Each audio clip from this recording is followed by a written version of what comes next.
So the topic at hand is actually the single most divisive topic in Islamic theological history.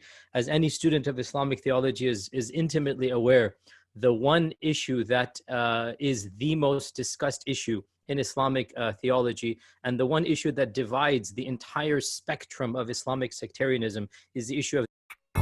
May I have your attention, please? May I have your attention, please? The attributes of God. And this goes back to the very first century of Islam. The doctrinal differences between these two theological schools, let me dumb this down for you guys. This one, God, body parts. This one, no body parts. And this is part of the problem with even Sheikh Yasir Qadhi. We're gonna have a problem here. He is from this kind of group of thinking. I am very confident at this stage of my life that the earliest developed Sunni creed is Atharism, or what we now call the simplistic Salafi creed. And that is to affirm the attributes and to believe in Qadr and to respect the Sahaba. That's very clear. It's the earliest developed creed. They believe God has body parts. Okay, so it's just a dumb school. I'm going to be honest with you. He didn't just say what I think he did he? It's totally stupid. In Surah number 38, ayat number 75, Allah mentioned that we made Adam by our hands. If you read Surah Zumar, Surah number 39, ayat number 67, Allah said that the heavens will be folded up in my right hand. If you read Surah Qalam, Surah number 68, ayat number 42, the shin of Allah is mentioned. If you read Surah Rahman, Surah number 55, ayat number 27, and Surah Lail, Surah number 92, ayat number 17, 18, 19, and 20, the face of Allah subhanahu wa ta'ala is mentioned. If you read Sahih al-Bukhari, the fingers of Allah are mentioned. So all these are a direct indication that Allah has got a shape. It's ridiculous to be anthropomorphic, to believe God has body parts. I think that's just dumb. So Allah described in the Quran that He has a face. Allah described in the Quran that He has two hands when He addressed Iblis, Satan. And He told him, what prevented you from prostrating to what I have created with my two hands? So this is what Allah described Himself. Allah says in Surah Al-Qalam that on the day of judgment, Allah Azza wa Jal would uplift and show His leg. وَيُكْشَفُ عَنْ سَاقٍ وَيُدْعَوْنَ إِلَى السُّجُودِ. And they are called to prostrate, and everyone prostrates except the hypocrites. All the believers will prostrate, and the hypocrites will try to prostrate, and their back goes one piece, and they will be thrown into hell. Allah tells us about Himself subhanahu wa ta'ala that He has an eye. The Prophet tells us that that Allah Azza wa Jal has fingers. They don't even say He has body parts like a normal human. Astaghfirullah, toba, toba.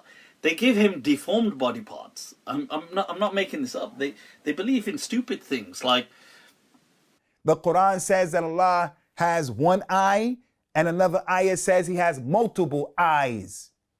Like He has two right hands, and He has only two fingers, I think, and... And both of Allah's hands are right hands. I think that's just dumb. The hadith says very clearly that both His hands are right. We believe that both of the hands of Allah are what? Huh? كِلْتَا يَدَيْهِ يَمِينٌ. Both of them are right. How? I don't know. Don't try. He has like only one leg, and that too half a leg. Surah Qalam, Surah number 68, ayat number 42, the shin of Allah is mentioned. He only has the bottom part of the leg, and He has one foot.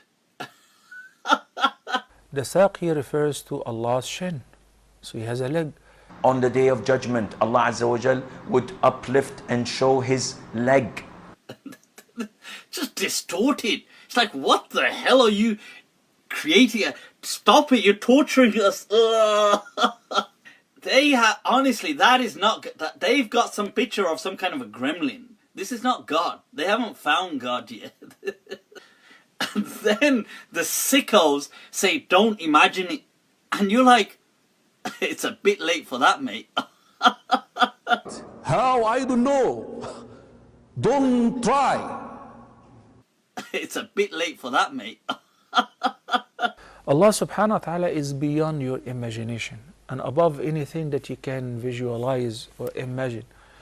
You're imagining this deformed thing, and they say it moves, and you're imagining it hopping, and and they go, oh, but don't imagine it. And you're thinking, well, it's a bit late, mate. I can't not imagine it. Whatever Allah says, whatever the Prophet ﷺ says, we believe in it and we affirm it without thinking too deeply about this, about the actuality of this attribute. They believe in dumb stuff, honestly. They, you know, in the 21st century, the Salafi Aqidah cannot stand. It would be ridiculed stupidly. You know, if they try to teach their beliefs openly now, like they do, but I think they're starting to shy away now.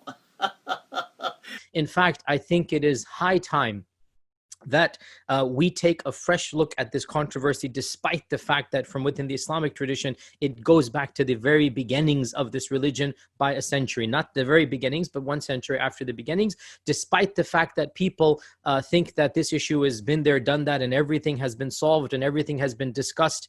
In fact, I think, no, we are, it is high time that we actually take a different perspective and we examine this entire controversy with even more knowledge that we have that maybe our predecessors did not have. And we should bring in philosophical concepts and language concepts. Because they're starting to realize that hearing themselves aloud, damn, is that my voice? That does sound stupid. Stupid.